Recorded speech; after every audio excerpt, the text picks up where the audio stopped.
کہنے لگے جناب یکدم کون مانے؟ ہم نے کہا جو نہ مانے اس کو مار مار کے گندا کر دو، دیکھو مانتے ہیں کہ نہیں مانتے؟ کہنے لگے نہیں جناب درے مارنا کوئی اچھی بات تو نہیں۔ ہم نے کہا تو درے کیوں نہیں مارتے؟ کہنے لگے جب معاشرہ صالح ہو جائے گا پھر درے مارے۔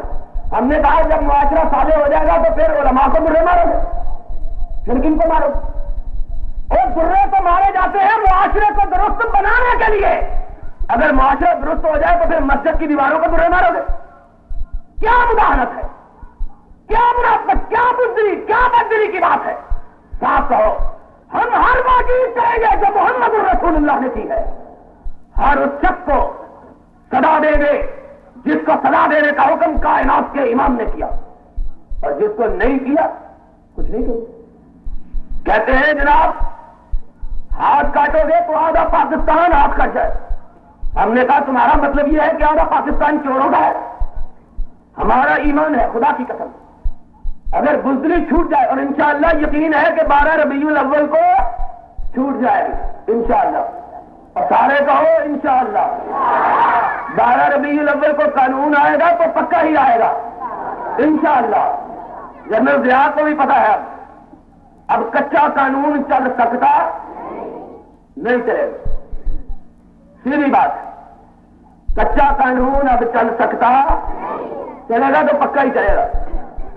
اور پکا کون سا ہے؟ پکا وہ ہے جس پر مدینے والے کی مہر لگی ہوئی، باقی سارے قانون کچے۔ پکا کون سا؟ جس پہ مدینے والے کی انشاءاللہ دیکھ لینا، آئے گا تو پکا ہی آئے گا، اور نہ آئے گا اللہ نہ کرے کہ ایسا نہ آئے گا تو پھر یا ہم اندر ہوں گے یا جلندر ہوں گے، سیدھی بات۔ اب بڑا دیر ہو گئی ہم کو بھی سیاست چھوڑے ہوئے،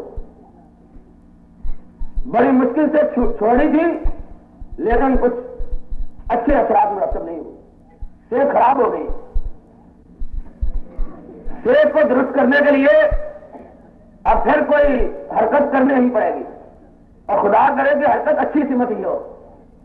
بھائی اگر پکا قانون آ گیا تو پھر ہم نے کیا حرکت کرنی ہے؟ پھر تمہارے لیے دعائیں مانگے، اور نہ آیا تو پھر بسم اللہ ٹھکا ٹھک انشاءاللہ۔ لیکن یقین ہے ہمیں انشاءاللہ پکا ہی آئے گا۔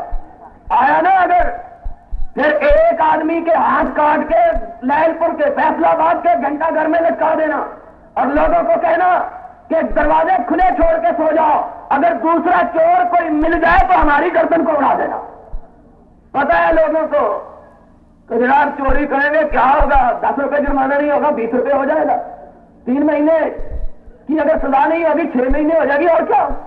لیکن جب پتا ہوگا نا کہ چوری کرے گا تو ہاتھ کرنے والا بھی باقی، تو پھر 100 مرتبہ سوچے گا کہ اس ٹنڈ منڈ کو لے کے کہاں جاؤں گا۔ ساری دنیا کہے گی کہ وہ دیکھو چور آ رہا ہے، پتا چلے گا۔ خدا کی عبرت ہے، کسی حکمران نے تو نہیں بنایا۔ اور میں تمہیں ایک بات بھی بتلا دیتا ہوں، پہلے حکمران جانتے ہو کہ اسے نافذ نہیں کرتے رہے، کیونکہ جانتے تھے کہ سب سے پہلے خود ان کے اپنے ہاتھ کاٹے جائیں گے، اس لیے نہیں کی، خود چور تھے۔ اور اگر کوئی چور نہیں ہے تو اس کو ہاتھ کاٹنے کی تکلیف کیا ہے؟ بھائی اگر کسی کی مال جان آبرو عزت عصمت عفت ناموس محفوظ ہو جاتا ہے تو تکلیف کی کیا بات؟ یہ والا بھی کہ پاک بازوں کے ہاتھ کاٹے جائیں گے، کہا چوروں کے کاٹے جائیں گے۔ اور میں بات سچی کرتا ہوں، یاد رکھنا، جو ہاتھ کاٹنے کی مخالفت کرتا ہے یا چور ہے یا چور کا بھائی وال ہے، مگر نہ اسے مخالفت کرنے کی کوئی ضرورت ہے کیا؟ ضرورت ایک ہاتھ ایک بدکار کو سنسار کرو چوراہے میں لٹا کر، پھر دیکھو کہ کوئی بدکاری کا ارتکاب کرنے کی جرات کیسے کرتا، ہوگی ہی نہیں انشاءاللہ۔ معاشرہ پاک باز تبھی بنے گا جب مصطفیٰ کی سیرت اور کردار کو اس پاکستان میں عملی طور پر نافذ کیا جائے گا، مگر نہ معاشرہ پاک باز بن سکتا۔ یہ جس نے لائل پور کی سڑک بنائی ہے نا، خدا کی قسم آج اگر میں وزیر ہوتا نا تمہارے شہر کے وزیر کی بجائے، ایک تمہارا شہر والا بھی وزیر ہے، ہمارا یار ہے، اس کی بجائے میں ہوتا نا کہتا کھڑا کر دو ان کو سب کو جنہوں نے سڑک بنائی ہے۔ اور کیا کرتا میں کہتا کہ آئندہ بجری ڈالنے کی بجائے سڑک میں ان کو ڈال دو، پھر دیکھتا کہ سڑک کیسے ٹوٹتی، سڑکیں کیسے نہ ٹوٹے، بنانے والا بھی مال، بنوانے والا بھی مال، سپرویژن کرنے والا بھی مال، نگرانی کرنے والا بھی مال، اوورسیئر بھی مال، ایکسین بھی مال، سب مال ہی مال. تو بیچارہ بنانے والا ان کو مال دے کہ زمین کو مال دے؟ خدا کی قسم کبھی کبھی حیرانگی ہوتی ہے کہ یہ ملک ہے کوئی؟ جس ملک کے مواصلات بھی درست نہ ہو وہ ملک کیا ملک ہوگا؟ ایک سڑک ہماری سیدھی نہیں، اور جس طرح ہماری سڑک کوئی سیدھی نہیں اسی طرح ہماری حالت بھی سیدھی نہیں. اور تم دیکھو لوگ کہتے ہیں نا مولوی تو ہر بات کو دین کی طرف لے جاتے ہیں. دین آیا، ایک آدمی مجھے کہا ساری بات میں گیا، بڑی تکلیف ہوئی، اسی طرح کی سڑک تھی جس طرح کی نشاط آباد سے آ گئے. میں نے کہا دین آ گیا تو سڑکیں سیدھی ہو جائیں گی. ایک آدمی کہنا مولوی جی کو خدا کا خوف کرو اور دین کا سڑک میں نال کی تعلق ہے. میں نے کہا دین نام ہی سڑک کا ہے. اہدنا الصراط المستقیم، اور سیدھا راستہ وہی ہوتا ہے جو بالکل پلین ہو. جس راستے میں گڑے پڑے ہوئے ہوں اسے صراط مستقیم نہیں کہا جاتا. بدجہانتی کا خاتمہ ہو، بے ایمانی کا خاتمہ ہو، رشوت ستانی کا خاتمہ ہو تو پھر سڑک کبھی ٹوٹے گی؟ سڑک کو لوگوں نے نہیں توڑا، رشوت نے توڑا. سڑک کو بنانے والے نے نہیں توڑا، بدجہانتی نے توڑا ہے. سڑک کو اوپر سے گزرنے والی ٹریفک نے نہیں توڑا، خیانت نے توڑا. کیسے سڑک درست؟ دین آیا تو سب کچھ صحیح. اور صحیح ہوا کہ نہیں ہوا؟ محمد رسول اللہ صلی اللہ علیہ وسلم امام کائنات بنا کر بھیجے گئے. حالت اتنی پتلی کہ لوگوں کے پاس کھانے کو کچھ نہیں. اور ان ایام کے حالات کا اندازہ حضرت فاروق اعظم کی بات سے کر لو، رضی اللہ ہو، سب کا ہو رضی اللہ ہو تعالیٰ. ان سے کسی نے پوچھا ان ایام میں فاروق تیری سب سے بڑی خواہش کیا ہے؟ اندازہ لگاؤ حالت کیا تھی. کہا سب سے بڑی خواہش یہ ہے کہ 100 اونٹ مجھے مل جائے اور آرام کی زندگی گزارو، صرف 100 اونٹ. اور جب اسلام آ گیا، دین آ گیا، ایمان آ گیا، پھر کسی نے پوچھا فاروق تیری سب سے بڑی خواہش کیا ہے؟ کہا میری خواہش کو الفاظ کے سانچے میں ڈالا نہیں جا سکتا. کہا فاروق بتلاؤ تو صحیح. کہا میری خواہش یہ ہے کہ روئے زمین کا کوئی چپا ایسا نہ بچے جہاں محمد کا پرچم نہ لہرا رہا ہو. دین آیا پھر ہر چیز. دین آیا اس نے فقیروں کو تلنگر بنایا. دین آیا اس نے گداگروں کا شہنشاہ کیا. دین آیا اس نے مخلصوں کلاشوں کا تلنگر کیا. دین اس کی برکات، خدا کی قسم دین آ جائے ہمارے ملک کا سارا مسئلہ سیدھا ہو جائے. بدقسمتی تو یہی ہے کہ نہ دین آتا ہے نہ سڑکیں ٹھیک ہوتی، نہ دین آتا ہے نہ بجلی کا مسئلہ درست ہوتا، نہ دین آتا ہے نہ پانی. کوئی چیز درست نہیں اس وقت تک ہو سکتی جب تک کہ محمد کا لایا ہوا نظام رائج نہیں ہو. انشاءاللہ دین آئے گا سب مسئلے درست ہوں گے. کیوں کہ اس وقت سرور کائنات کی سیرت کو اور آپ کے اسوے کو لوگوں کے لیے نمونہ بنایا جائے گا اور کہا جائے گا زندگی اس طرح گزارو جس طرح یتیم مکہ نے گزاری تھی.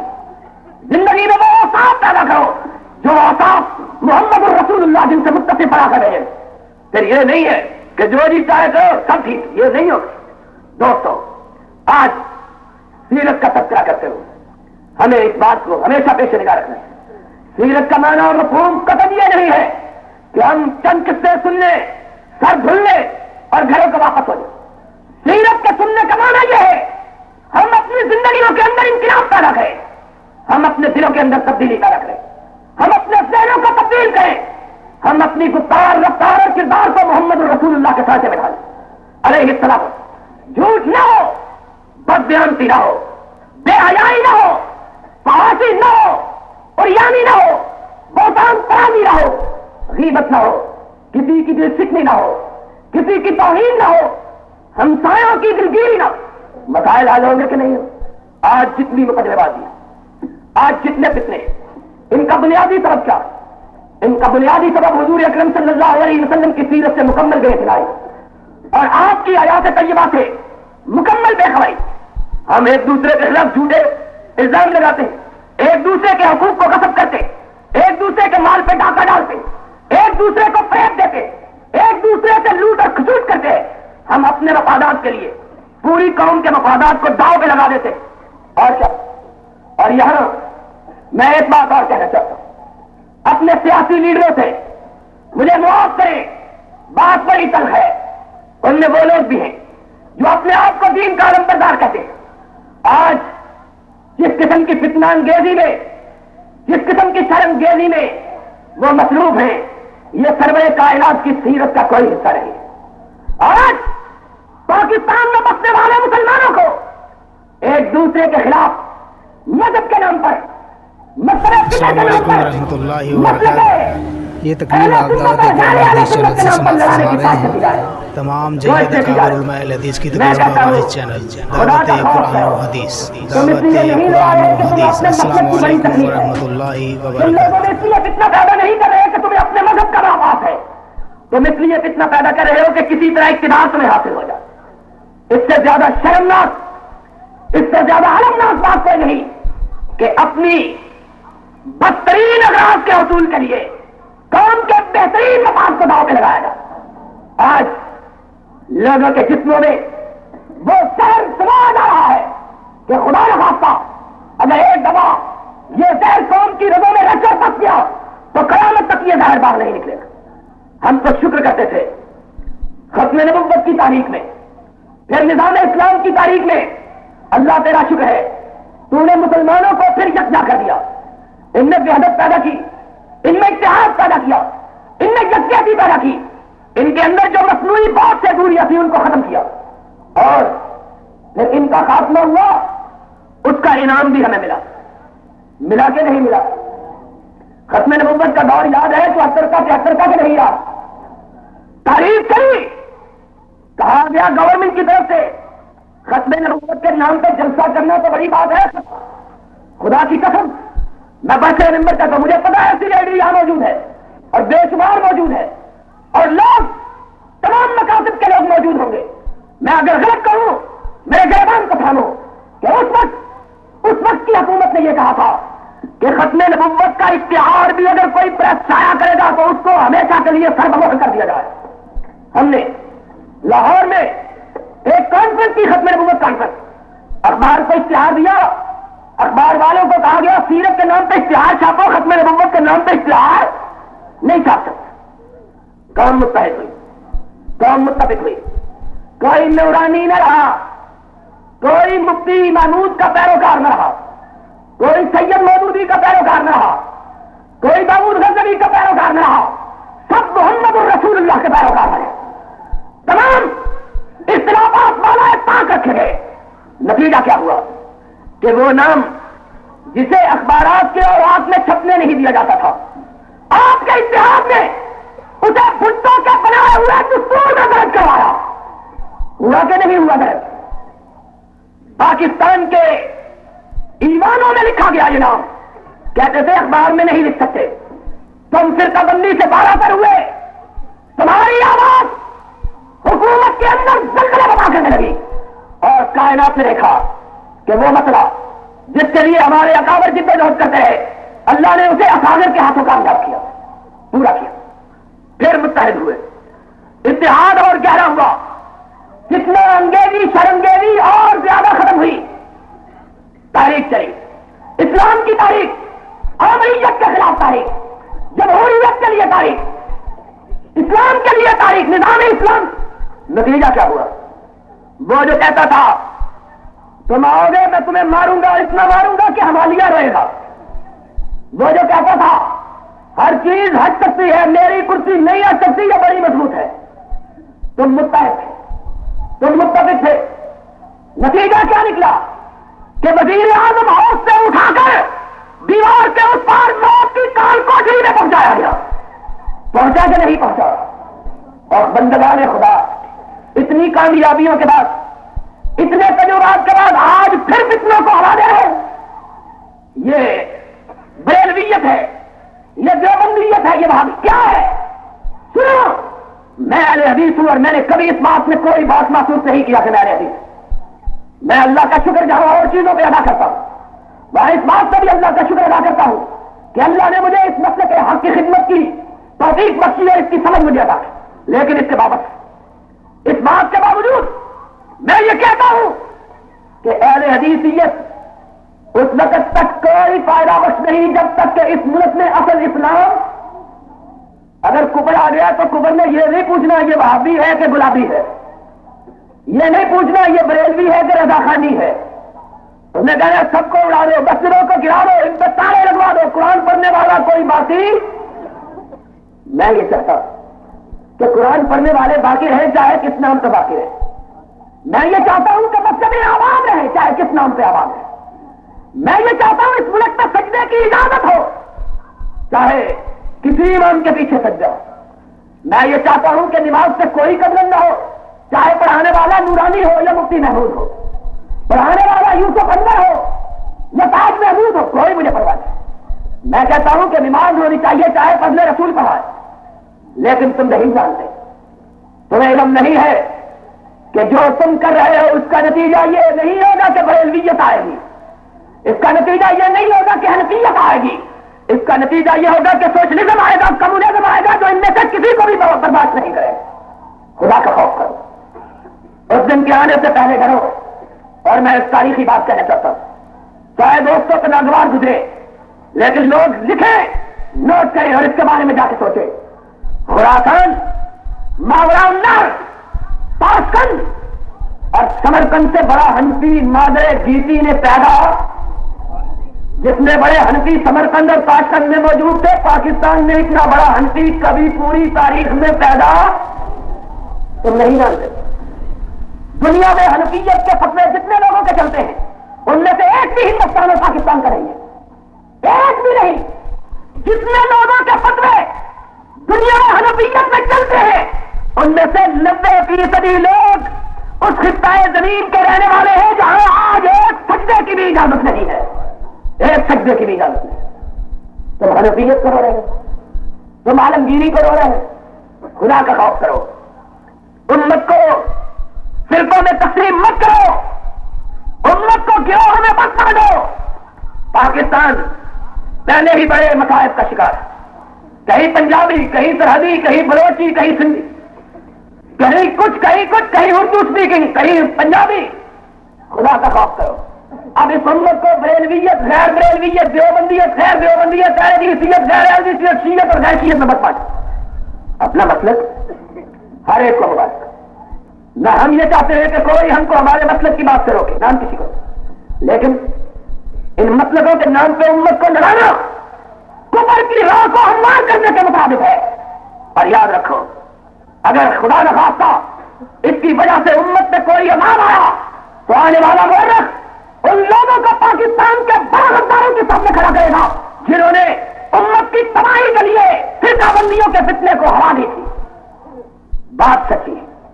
خدا کا جب تم یہ کہتے ہو نظام اسلام آئے تو کیا حنفیت کوئی اس کے خلاف بات ہے؟ کیا بریلویت کوئی اس سے الگ مسئلہ ہے؟ اگر نظام اسلام ہی سب ہے تو پھر یہ کیا باتیں ہیں کہ فلاں ایسا ہے اور فلاں ایسا ہے؟ ان مسئلوں کی آج کوئی ضرورت نہیں، نہ امت کو ان کی ضرورت ہے، نہ قوم کو ضرورت ہے، نہ ملک کو ضرورت ہے. اتحاد سے ہم نے مسئلہ ختم نبوت منوایا، اتحاد سے ہم نے عوامر کو ہٹایا، اتحاد سے ہم نے اسلامی نظام کی راہ ہموار کی، اور اتحاد ہی سے ہم اس ملک میں صحیح طور پر اسلامی نظام کو نافذ کر سکتے ہیں. اور یہ بات میں بتائیوں 4-5 جو اعلان ہونے والے ہیں اللہ کے فضل و کرم سے اسلامی نظام کی طرف پہلا قدم ہوگا انشاءاللہ. لیکن مکمل نظام اسلام یہ نہیں، مکمل نظام اسلام اس دن ہوگا جب پاکستان میں کوئی اپنے آپ کو مسلمان کہلانے والا نماز کی بے حرمتی، زکات کی ادائیگی سے انکار نہیں کرے.